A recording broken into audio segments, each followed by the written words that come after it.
Olá, hoje eu vou falar um pouquinho sobre orixás que regem o ano. Eu não costumo falar sobre esses assuntos, mas devido a alguns pedidos, eu resolvi falar. Eu quero deixar claro aqui que a minha intenção não é criar polêmica, nem discordar de ninguém. É apenas um ponto de vista, o meu ponto de vista em particular, que eu não vou dizer que está certo nem errado, assim como não julgo o ponto de vista das outras pessoas. Eu noto que existe um paralelo que buscam fazer entre a astrologia e o regente do ano em relação aos orixás também. Então eu vou falar da minha opinião em particular, também vou fazer uma visão do ponto de vista astrológico. Existem outras formas de, de ver isso, né? Inclusive pelos oráculos, né? Ou própria entidade que te dá alertas, né? Dificilmente uma entidade fala categoricamente qual é o regente do ano, mas eles te dão algumas dicas que você precisa interpretar. Eu tenho uma opinião muito particular com relação a isso. Eu, por exemplo, não costumo fazer associações diretas de planetas com orixás, né? Tem muita gente que faz esse tipo de associação direta. Então, por exemplo, colocam que Marte é Ogum, e Júpiter é Xangô, e a Vênus é Oxum, assim, essa associação direta eu não costumo fazer, porque na minha experiência, né, eu não vejo dessa forma. E muito se deu também pela forma com que eu tive contato com a astrologia há muito tempo. Né? Muito tempo atrás eu tive contato. Primeira vez que eu fui no astrólogo, eu não conhecia nada da astrologia. Eu fui num astrólogo para fazer uma consulta lá. E, e esse astrólogo era um astrólogo até conhecido, até, e ele fez a abertura lá da minha mandala do mapa astral. E ele, no decorrer da conversa lá, em determinado momento, ele viu meu Júpiter no meio do céu e ele categoricamente falou que eu era filho de Xangô. Não, você é filho de Xangô, né? Mas eu já era feito no santo na época e eu não sou filho de Xangô. E aí eu questionei ele, né? Evidentemente, eu falei assim, não, eu não sou filho de Xangô. Eu não fui filho de Xangô. E ele teve a pachorra, acredite se você quiser, de dizer que não, a sua mãe de santo estava errada, ela fez errado você. Eu, naquele partido, naquele momento, eu fiquei muito indignado, porque minha mãe de santo era uma senhora com 40 anos de experiência no santo, com mais de 700 filhos feitos, filha do Tata Tancredo, que era também muito famoso nessa área da Umbanda, do Candomblé. E eu achei muito estranha essa colocação desse astrólogo e saí de lá praticamente desacreditando da astrologia. Falei, não, a astrologia não funciona. Né? E aí, mas eu, mesmo desacreditando de alguma coisa, eu preciso me provar isso. Né? Eu preciso ter certeza que aquilo que eu estou pensando é isso mesmo. Então eu fui pesquisar, aí eu fui estudar astrologia, eu fui pesquisar, eu comecei a estudar astrologia por conta própria, fiz alguns cursos pequenos aí, né? Fiz astrologia ligada à cabala, enfim. Eu fui pesquisar, comprei muitos livros, pesquisei muito, participei de fóruns de discussão, e aí à medida que eu fui me aprofundando na astrologia, eu fui descobrindo que não é a astrologia que é falha, né? É o astrólogo, né? Tem muitos astrólogos aí que acabam falhando na interpretação. E aí eu consegui superar esse trauma inicial que me deu a astrologia do começo. Né? E muito desse erro, ou esse engano que esse astrólogo cometeu, né, vem dessa associação direta que muitos fazem do planeta com o orixá. E isso não se mostra verdadeiro, pelo menos para mim não se mostra verdadeiro.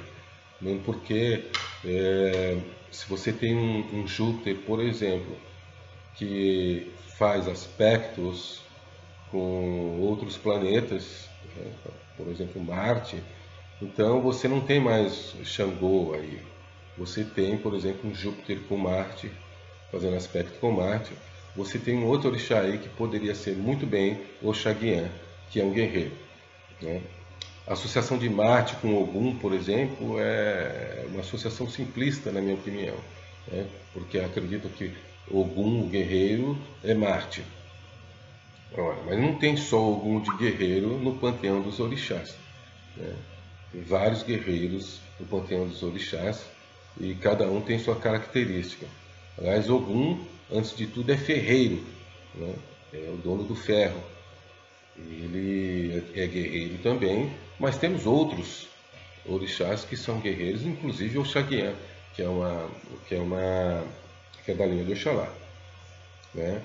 Então eu meio que discordei daquilo na época, fui estudar e aí eu descobri, ou nas minhas investigações, que a determinação de um orixá através de um mapa astrológico não é tão simples assim, não é tão direta. Você precisa fazer um estudo dos aspectos gerais que estão naquele mapa. Você precisa conhecer muito das características dos orixás, conhecer muito de astrologia e para poder ter uma visão um pouco mais clara.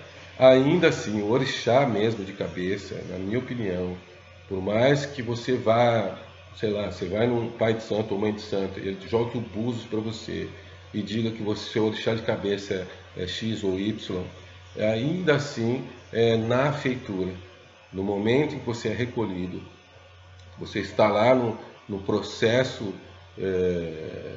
dos ritos da sua feitura, é que o orixá, que de fato é o orixá de frente, o orixá da sua cabeça, vai aparecer.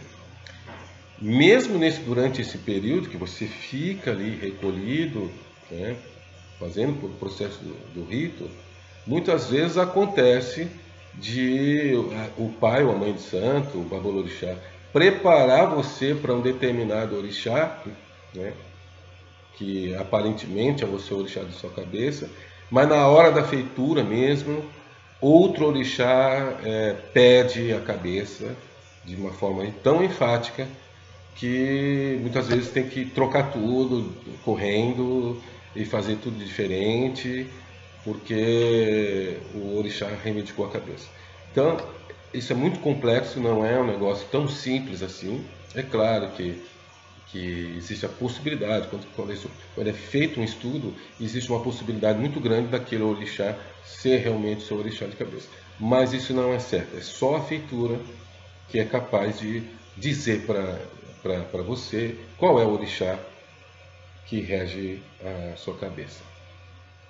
Então, voltando aí à questão da astrologia, existem essas nuances da astrologia que não dá para você simplesmente martelar, bater o martelo dizendo que Júpiter é Xangô, ou que Marte é Ogum, Vênus é Oxum, Lua é Iemanjá.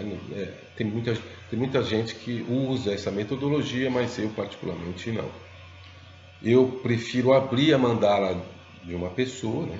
Abrir um mapa de uma pessoa e fazer uma análise geral dos aspectos que estão ali envolvidos naquele mapa para poder chegar a alguma opinião a respeito de qual é o orixá de cabeça daquela pessoa. E da mesma forma é essa questão do regente do ano. O regente do ano é muito... existem diferentes metodologias e diferentes modelos que as pessoas usam para determinar qual é o orixá que rege um determinado ano. E aí eu também me questiono muito disso. Muita gente usa, por exemplo, numerologia. Pega, por exemplo, o ano de 2018, soma o primeiro dia do ano, mais o primeiro dia do mês, né? Aí vai dar lá 2020, isso dá 4, 4 é Xangô, então o regente do ano é Xangô. Eu meio que tenho lá minhas reservas com relação a esse tipo de, de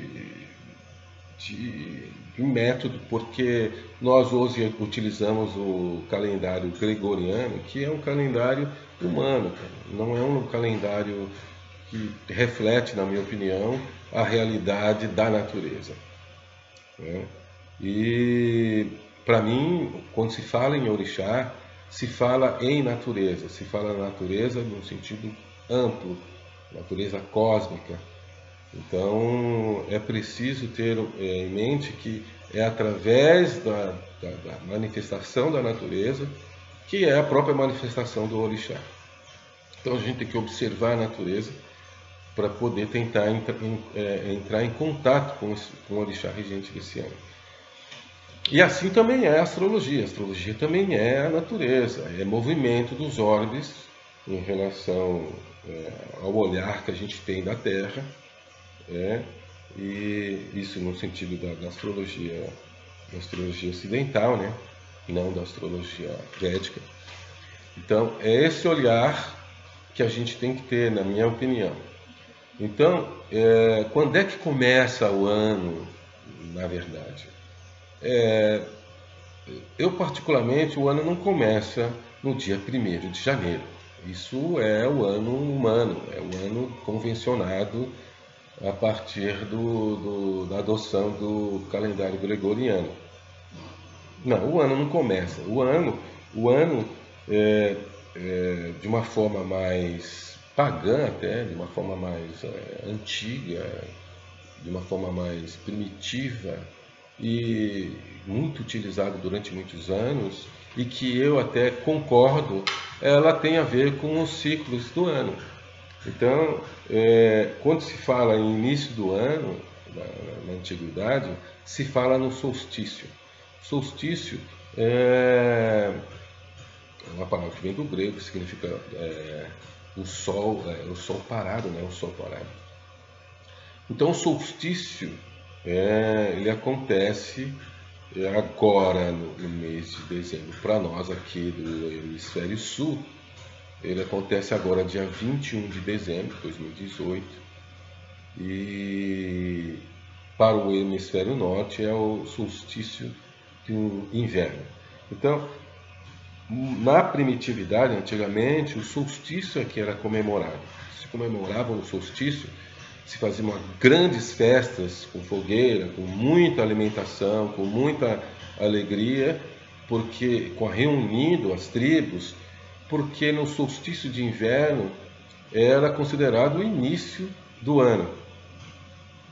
E essa festa cheia de alimentos, cheia de música, cheia de dança, cheia de ritualística que dava o início ao ano, que se tornou, através da migração desse costume para Roma, por exemplo, os romanos começaram a trazer isso para dia 25 de dezembro, e depois foi associado isso ainda ao nascimento de Jesus, e virou, sabe, a festa de Natal, e posteriormente ainda incluir o Papai Noel nessa coisa toda aí. Enfim, para mim desvirtuou o verdadeiro sentido da festa, que é a festa do solstício do inverno lá no hemisfério norte, solstício de verão aqui no hemisfério sul. Então é o solstício que determina o início do ano, de acordo com os ciclos cósmicos, com os ciclos dos orbes. Nós estamos sob a influência disso. Então, quando se fala de orixá, para mim, estamos falando da natureza, e a gente tem que olhar para a natureza, ver o que está acontecendo na natureza. Está começando um novo ciclo, está começando uma nova estação, né? Que no caso é verão aqui para nós, e inverno lá para o povo do norte. Então, É com base nesta observação que eu considero o início do ano. E é com base nessa data específica e nesse horário específico que eu faço um levantamento do mapa, né, daquele ano. Por exemplo, o levantamento que eu faço é dia 21, que agora é dia 21 de dezembro de 2017, se levanta o mapa para essa data, e o solstício começa às 13 horas e 28 minutos, horário de Brasília, e você levanta o mapa desse horário, que aí você vai ver no mapa qual é os aspectos, o que está acontecendo nesse momento, do ponto de vista astrológico e do ponto de vista dos orbes, do ponto de vista da natureza, na verdade. E aí você pode começar a fazer algumas especulações de qual é o orixá que vai reger o ano. Vai reger esse ciclo, na verdade, que é um ciclo de solstício a solstício, né? Então, é com base nisso que eu sempre busco a minha informação propriamente dita. Então agora eu vou abrir o mapa para vocês, aí eu vou mostrar para vocês o que eu vejo nesse mapa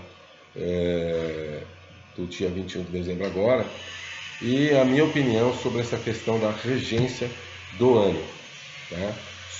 Daqui a pouco a gente volta. Bom, a gente abriu aqui a mandala. Eu abri a mandala com o horário de meio-dia, embora o solstício vá acontecer às 13 horas e 28 minutos do dia 21, né, ele acontece em horários diferentes conforme o local.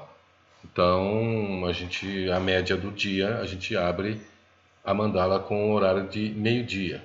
E também a gente procura abrir a mandala com uma cidade, né, com uma coordenada, digamos assim, próxima, o mais próximo possível da latitude zero, né? Então eu escolhi aqui a cidade de Macapá, no Brasil, que é próximo da latitude zero, porque estando na latitude zero, ou seja, na linha do Equador, você tem o percurso dos astros é mais claro, né? Nesse caso aqui. O que a gente pode dizer logo de cara, assim, quando você abre essa mandala, é que a Lua está no signo de Aquário. Ora, quando a gente abre uma mandala para esse tipo de propósito e alguns outros propósitos da astrologia, a Lua é muito significativa. É a partir da Lua que começamos a fazer algum levantamento do que está acontecendo ou que vai acontecer num determinado momento da história, né? Então a Lua é muito significativa. Tá? Espiritualmente falando também, nós somos todos filhos da Lua. Se você pegar algumas correntes espiritualistas, você vai ver que é afirmado que somos filhos da Lua. Então a Lua é quem recebe as energias, de alguma forma, de qualquer energia que chegue do cosmos, ela é recebida pela Lua e transmitida para o nosso planeta. E é assim que funciona. Então a Lua está aí no signo de Aquário, que é um signo que está ligado ao tempo, né? Ele é regido por Saturno. Então quando você vê que é um signo regido por Saturno, estou falando aqui da astrologia tradicional, né? Que considera apenas os 7 planetas visíveis ao olho nu. Então Saturno é o regente de Aquário. E quando se fala de Saturno, estamos falando de tempo, estamos falando de terra, nós estamos falando do elemento terra, estamos falando do tempo, de coisas velhas, né, de coisas mais lentas, porque Saturno é o mais lento, né, dos planetas visíveis.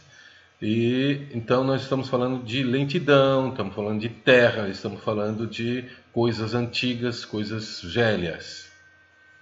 Então é uma das características que já de cara aparece para esse orixá é essa questão de ele ser um orixá velho, um orixá mais lento, tá? Outra coisa que dá para a gente já ver logo no mapa é essa questão aqui, que nós temos o regente do signo de Aquário, onde a Lua está, ele está em Capricórnio, indicando ainda mais terra. Só que Capricórnio é um signo feminino, então o regente do signo em que a Lua está num signo feminino. Saturno está num signo feminino. Então dá uma indicação de que o orixá é um orixá de energia feminina. Então nós já temos aqui duas informações importantes. É um orixá velho, né? Um orixá lento, um orixá antigo e que é do elemento, está ligado ao elemento terra, não necessariamente é elemento terra, mas está ligado ao elemento terra, e que também é um orixá de vibração feminina. Olha, então a gente já tem alguns elementos aqui. Outra coisa que também é preciso ser vista é com quem essa lua está fazendo algum aspecto. E aqui nós temos um aspecto que é uma quadratura, né? Um aspecto aqui entre a Lua e Marte. Então, essa é mais uma informação que é muito importante. Por quê? Porque demonstra que esse orixá ele tem uma severidade. Marte representa aí, nesse caso, uma severidade, uma austeridade, uma um orixá que não brinca em serviço, que não é de brincadeira, é um orixá sério e que para ele 8 é 880, não, preto e branco, não tem meio termo, tá? Um orixá que chega para resolver mesmo, não tem brincadeira para ele. Então é o orixá feminino que tem essa característica de ser extremamente rigoroso, sério, de atitude radical. Então vai pensando aí qual orixá que vocês acreditam que é, tá? Tá ficando fácil, né? Outra característica também que a gente pode ver aqui dessa mandala é que esta questão de Marte, ela está se aplicando aí numa conjunção com Júpiter, né? Como eu disse anteriormente, eu não faço associações diretas de um orbe com um determinado orixá. Eu faço uma análise um pouco mais minuciosa, o que aquele orbe está fazendo de aspecto, em que signo que ele está, enfim, várias informações que eu olho aqui. Então, as informações iniciais que a gente tem aqui é que esse orixá é um orixá feminino, velho, e que não brinca em serviço. Olha, na minha cabeça vem, obviamente, Nanã. Nanã tem essa característica, é a mais velha das Iabás, é um orixá de energia feminina, a mais velha das Iabás. Ela não brinca em serviço, né? Ela realmente é radical nas atitudes e tudo mais. Ela não brinca mesmo, né? É temida, porque esse Marte aqui é o temor também, né? Ela é super temida, talvez seja uma dos orixás mais temidos do panteão dos orixás, é Nanã. Então, de imediato, eu acredito que 2018 será um ano regido por Nanã. Existe sim a questão dessa corregência, digamos assim, outros orixás que possam vir a reger junto com Nanã o ano de 2018, ou na verdade essa transição de solstício a solstício. E olhando esse mapa aqui, existe um aglomerado de, né, que a gente chama de stellium, um aglomerado de órbitos aqui no mesmo signo, fazendo conjunção, fazendo algumas quadraturas, né? E a gente vê aqui, por exemplo, que Júpiter e Marte estão se aplicando aqui numa conjunção, né? Nós temos aqui o Sol em conjunção com Saturno, enfim. E essas informações dão a entender de que não vai ser Nanã sozinha, né? Que vai ter outros orixás aí que vão reger o ano junto com Nanã. Quais são os orixás? Bom, essas informações me dão a entender de que a conjunção de Marte com Júpiter aqui num planeta de água, né, num signo de água, que eu quero dizer que é Escorpião, dá a entender que será um orixá que tem uma ligação com a água, mas também tem uma ligação com a pedra. Por que com a pedra? Porque essa quadratura com a Lua aqui, né? Essa quadratura com a Lua, essa Lua aqui, quando você olha para ela, você tem que olhar que ela está sobre a regência, digamos assim, sobre o domínio de Saturno, né? Que tem a ver com a questão da petrificação, né? A pedra, né? Aquela coisa da construção, né? Aquela coisa da materialidade. Então, este orixá que provavelmente regerá junto com Nanã é Xangô, porque Xangô tem essa característica de estar ligado de alguma forma ao elemento água, né, à água, e também ligado à questão da materialidade, à questão da pedra propriamente dito. Por isso que é o Senhor das Pedras, é chamado como Senhor das Pedras. Então, de acordo com o que eu vejo nesse solstício que vai acontecer agora dia 21, os dois regentes do ano de 2018 será Nanã e Xangô. Claro que essas são informações que estão com base na minha forma de ver as coisas. Ela não estou longe aqui de querer dizer qual é a verdade, né? Mas eu tenho feito esse tipo de análise e verificado os acontecimentos ao longo do ano, e esses acontecimentos têm sido coerentes com os orixás regentes dos anos, conforme esse tipo de leitura. Tá, mas quais os acontecimentos possíveis, assim, digamos assim? O que significa Nanã e Xangô como regentes de um ano? Bom, é preciso considerar que Nanã é a senhora da morte, né, das águas profundas, das águas paradas e profundas, e Xangô é um justiceiro, digamos assim, do panteão dos orixás. E ambos são sérios, ambos são orixás que não brincam em serviço. Então será um ano de muita seriedade, um ano de questões ligadas do ponto de vista humano, vamos falar assim, não vamos falar do planeta em si, mas do ponto de vista humano. São orixás que influenciarão questões da psique humana mais profunda, né?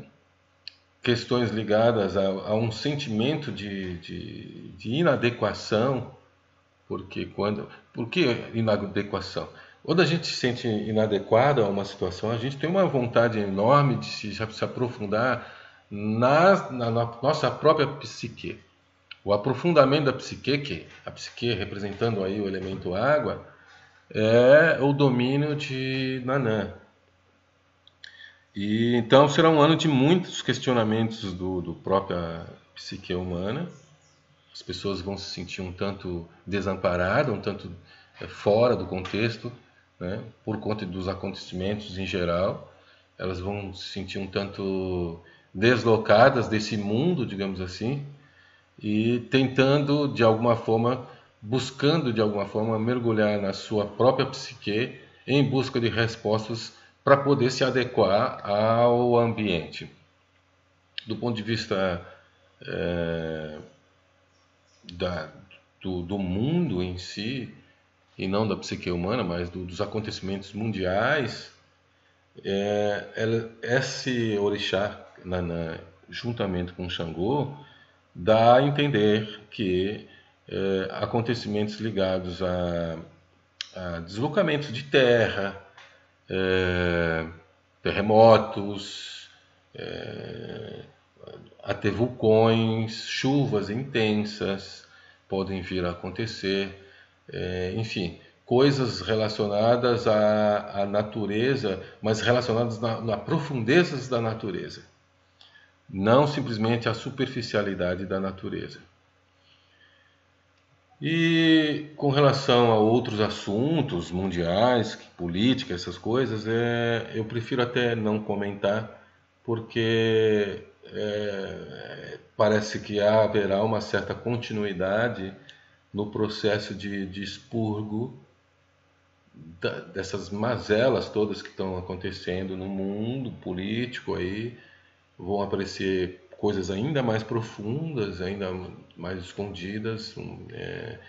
Antes de começar uma reconstrução, ainda haverá um processo de aprofundamento dessas questões políticas no mundo inteiro, né? Então, é isso.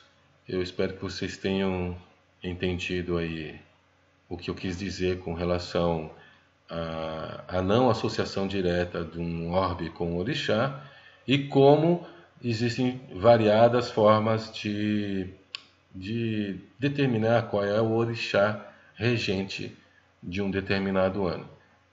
Eu prefiro usar essa minha metodologia, que não é minha, na verdade, é uma metodologia que muitos utilizam também, mas que de repente poucas pessoas conhecem, e eu gostaria de deixar aqui para vocês, estou deixando aqui para vocês considerarem, né, e avaliarem e ver se vale a pena começar a pensar no início do ano como solstício realmente e começar a apreciar o que acontece no dia do solstício e a partir daí fazer um levantamento apurado do que acontece no resto do ano.